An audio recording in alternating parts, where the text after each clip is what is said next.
Angkatan Tentera Malaysia ATM menerusi operasi murni bekerjasama dengan Jabatan Kerja Raya Malaysia JKR bagi membina jabatan sementara di Kampung Jawa, Sungai Lui, Hulu, Langat, Selangor. Jabatan itu bagi menggantikan jabatan asal yang runtuh akibat banjir bulan lalu.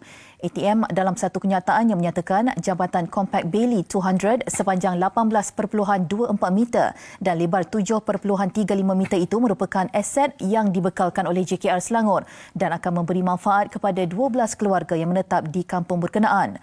Program ini di bawah Markas 4 Division dan bantuan Regimen Askar Jurutera Diraja melalui Skuadron Kedua Regimen Askar Jurutera Diraja yang berkolaborasi dengan JKR Daerah Hulu Langat dan Daerah Petaling dalam kerja-kerja pemasangan jabatan. Menurut kenyataan itu, penugasan berkenaan adalah selaras dengan teras Kementerian Pertahanan dan ATM serta tonggak kelima Perintah Ulung Panglima Tentera Darat iaitu meningkatkan kerjasama ATM dan Tentera Darat Malaysia bersama dengan agensi awam dan rakyat.